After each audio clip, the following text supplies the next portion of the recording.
Hi guys, welcome to my channel Lush Gardener. I hope you guys are fine and are safe. In today's video we are talking about a new genus of succulent called as xCREMNOSEDUM Little Gem.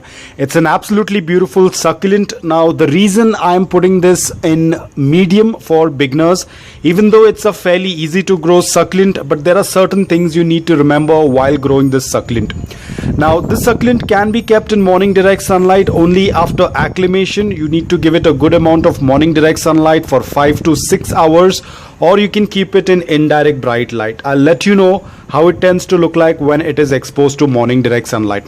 Now this particular little guy over here is getting indirect bright light throughout the day. The soil remains the same. It has to be loose, porous and well draining. Ensure that you water only when the soil is completely bone dry, or you can wait until the soil is 90% dry. Do not keep this succulent underwatered for a very long time. As you can see, the leaves are very small, though they are plump, but they are very small in size, so they cannot store a lot of water. So if you're going to underwater it excessively, then it is going to struggle to grow. It belongs to the variety of, it belongs to the genus of xCREMNOSEDUM. Now not a lot of information has been provided. Most probably it will go dormant during the summers because it also has a variety of sedum in it. I'll put the parentage on the screen. Now one of the parent of this variety is Xcremnophilia newton, and the second variety is sedum. I'll put the names on the screen. You can check the parentage of this hybrid variety. Talking about pest attack, it has a very minimum attack of pests. Even the bloom stalks are not much affected with aphids, but it's always better to be on the safer side and to chop off the bloom stalk. I will chop the flowers in some time. I just wanted to show you guys the flowers are extremely beautiful. This is how usually most of the varieties of succulents get their flowers. They are very tiny. So generally succulents are grown for not for the flowers but for its beauty. So usually the flowers are not very attractive but pretty much okay. Like some people do find them really pretty.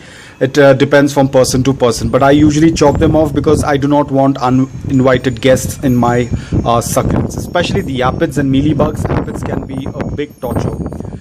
Now another issue with this plant, now the reason why I'm putting this plant in medium is because remember guys, the moment you get this plant, think twice, think 3 times, 4 times, 5 times. But remember, whenever you are planting this succulent in the pot, ensure that it's going to be your permanent pot for a very long time.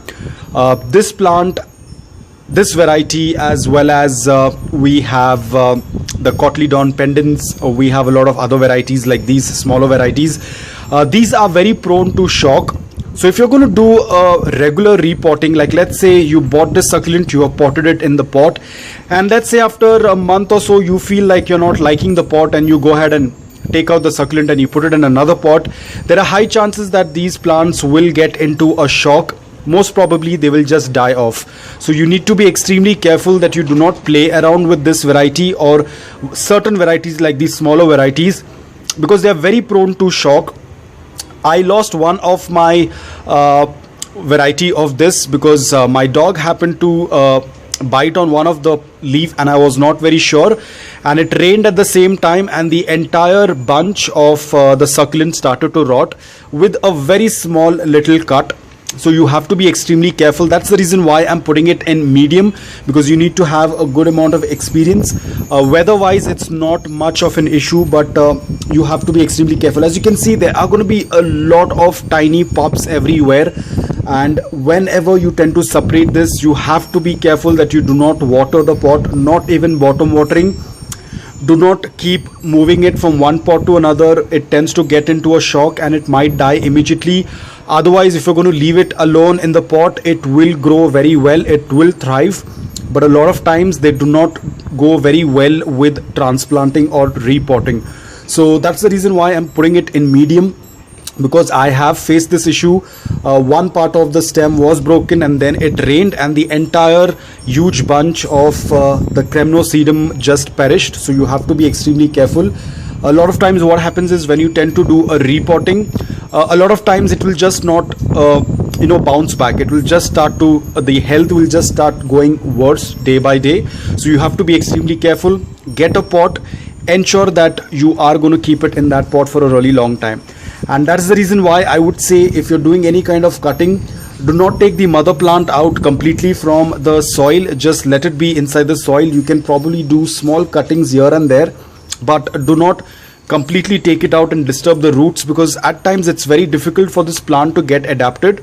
And a lot of times what I've noticed is when you get this plant in transit as well, if this plant has been in transit for more than let's say 15 days, or let's say that there's something really went wrong with your postage and your postage is stuck, most probably this variety will perish or will die in the postage box.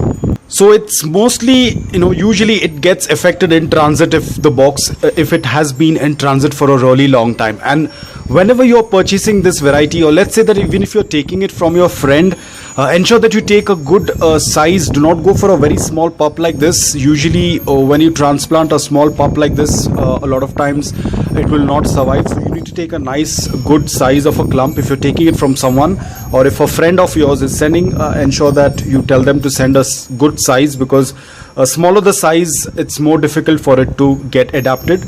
And if it's not rooted, then it's going to be even more difficult. But once it is established in your garden, it is a very easy to grow succulent. That's the reason why I have just put it in medium, because a lot goes with the environment and with the transit period and all of those stuff. Talking about propagation, it's pretty simple. As you can see, there are a lot of pups. Once they reach a decent size, like for example this one, I can go ahead and chop it off and then wait for it to root and then put it into another pot. But you have to ensure that you do not add any water on the leaves. So you have to let the cut callus. Even the cut on the stem that is present on the mother plant has also to callus. Do not add any water. One small little cut and the entire plant can get destroyed, because it's all interconnected. It's like you have like a colony of small little pups on the entire clump, so you have to be extremely careful. One small little issue and the entire plant can fall apart, so you have to be extremely careful. So as it has sedum in its parent, it most probably might go dormant during the summers, but as I said, if you're not adding any fertilizers, it's absolutely fine. It will still do quite well. Now talking about light, as I've said this earlier, it requires a good amount of morning direct sunlight, so I wanted to quickly show you. Now this particular one was kept in indirect bright light, so the colors are much more green. And then over here I have the one that was in morning direct sunlight for 5 to 6 hours. So it tends to overpower the other variety of its parent, because sedums, they are usually light yellow in color, or yellowish in color, or orange in color. So that's what it tends to get. Now don't be worried, this is not rot. A lot of people tend to get scared when they see a succulent which is green in color and then it slowly starts to turn like this. Now this is the stress colors when it is exposed to morning direct sunlight, and it looks absolutely beautiful.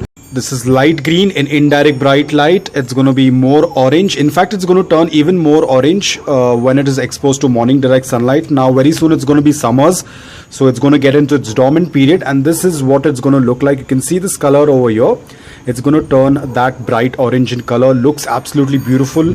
So if you want to add it in your collection, you can definitely add it. But remember, whenever you're exposing it to morning direct sunlight, ensure that you are going to acclimate it and then put it out in morning direct sunlight. Acclimate it with a slow acclimation, like a slow introduction. Initially started with like 30 minutes, then 1 hour, and then keep increasing it. Do it for a week or so, and then your plant will be acclimated to morning direct sunlight. So it looks extremely beautiful. Please do not expose it to afternoon direct sunlight. The leaves will get burnt. The succulent will get dehydrated, especially during the summers. Avoid exposing your plants to afternoon direct sunlight. Most probably during summers, I have a very different schedule of providing sunlight to my succulents. What I tend to do is I cut the light, or I cut the sunlight until 10:30 a.m. or 11 a.m. in the morning. After that, I do not expose it to direct sunlight because the temperatures are rising. Right now the temperatures are between 31 to 32 degrees Celsius, but very soon, probably in the month of April, it will reach up to 35. So during the month of April and May, I let them get sun only until 10:30 a.m. to 11 a.m. Around that time. But I do not expose my succulents direct sunlight after 11 a.m. in the morning. So guys, I hope that this video was helpful to you. It's a pretty simple succulent. You can definitely add it in your collection. But as I said, you need to understand the basic care requirements related with soil, watering and the sunlight, if you're going to give all of these things in a proper manner, then definitely this succulent will thrive in your guidance or in your collection. So guys, I hope that this video was helpful to you. If it was, please hit the like button. If you're new to my channel, please consider subscribing to it. Until then, take care, stay safe and keep propagating.